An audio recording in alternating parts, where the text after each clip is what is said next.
Mira, los libros del Rincón nacen a partir de una preocupación para llevar los libros que hace la Secretaría de Educación Pública a las escuelas, que era su público natural. Porque la producción de libros para niños, o sea, cosas que no fueran de texto, se hacían en la Subsecretaría de Cultura y se vendían en Educal o en librerías o en puestos de periódico. Pero había, aún cuando era más o menos extendida la distribución de estos libros, no lo era tanto, no llegaba a todo el país, llegaba a principales ciudades y a algunas partes de esas ciudades, ¿no? Entonces, mi preocupación fue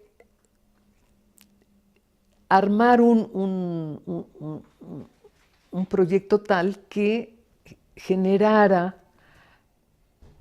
el que estos libros pudieran estar en las escuelas. Entonces, por un lado era una cuestión de justicia elemental, ¿no? De justicia social. En 1991, cuando el secretario Bartlett, secretario de Educación en ese momento, don Manuel, decidió que la distribución fuera gratuita, y a partir de ese momento los libros del Rincón comenzaron a llegar a todas las primarias públicas del país en forma gratuita. Marta es una mujer muy enérgica y entusiasta y convencida de las cosas en las que cree. Le dio el impulso que Rincones de Lectura necesitaba para poder arrancar. Los retos de aquel primer momento eran acompañar y darle sentido a la llegada a la escuela de libros que no eran libros escolares, que eran libros que nunca habían tenido un lugar tan claro dentro de la escuela e incluso dentro del salón de clases, porque era práctica común tener los libros en las aulas, ¿no? Digamos que las bibliotecas de aula tienen un antecedente de facto desde hace años, ¿no? Pero bueno, el hecho de que en las clases comenzara a haber libros que no traían instructivos, ¿no? Ahí no decía lección 1, lección 2, eran sencillamente cuentos, poemas, novelas, libros de matemáticas, de astronomía, de ciencia, mapas, barajas, ¿no? Y entonces empezó a pasar un fenómeno muy interesante, porque se empezaron a poner en la discusión de los maestros de todos los días, temas que a lo mejor habían estado ausentes. Es decir, poner libros de circulación social dentro de la escuela marca una diferencia total con la cultura escrita. Creo yo que de los logros importantes que ha tenido el programa a lo largo de los años es la inclusión de literatura indígena, de cuentos, de leyendas, y hemos ido avanzando conforme han pasado los tiempos. Cada vez hay un interés más fuerte dentro de los pueblos indígenas y han sofisticado lo que ofrecen, y por parte de nosotros como programas tenemos mucha más sensibilidad para recibir lo que ellos hacen. Entonces hemos ido avanzando, por ejemplo, desde este momento de los años 90, en donde lo importante era cómo vives, cómo es tu vida diaria, qué es lo que estás haciendo.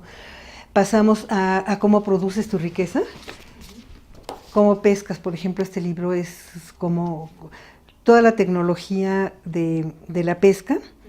Y después de ahí, de esta parte que es como más antropológica, dimos un salto para incluir libros como, por ejemplo, libros de leyenda. Cuando nosotros tuvimos la oportunidad de incorporar las bibliotecas de aula al programa, ya habían habido esfuerzos del programa Libros del Rincón por poner algunas bibliotecas de aula.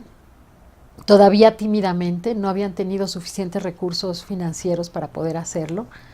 Y a nosotros nos pareció que era una idea fundamental, porque era la garantía para poner libros a la mano de los alumnos. No depender de asistir a la biblioteca escolar, que ésta estuviera abierta, que hubiera una negociación con alguien que mediaba en esa biblioteca para poder ver un libro o no, sino extender la mano y tener la biblioteca. Mira, yo creo que para para los que están teniendo la oportunidad de formarse con ellos, yo creo que muchos de ellos no imaginan cómo sería una escuela sin libros del rincón, por no decir sin bibliotecas escolares de aula, que me parece que es un concepto más acabado y que va mucho más allá. Pero la presencia de libros del rincón para muchos de los jóvenes y niños que están allá ya es algo normal. Es como cuando mi sobrina me pregunta cómo le hacían antes para prender la tele si no había control remoto. Tal vez en ese mismo sentido podría ser cómo le hacían, qué leían entonces cuando no había libros del rincón. Primeros resultados. Los libros del rincón se consolidan en la escuela como un bien casi tan común como el libro de texto. Todavía no se incorporan al cotidiano de la didáctica, pero los libros empiezan a circular en las aulas. En algunas encuestas, por ejemplo, en la encuesta que se hizo sobre bibliotecas escolares, la mayor, 90% de los maestros dicen que los libros han cambiado profundamente la relación de los chicos con la lectura, la relación de los maestros con la lectura.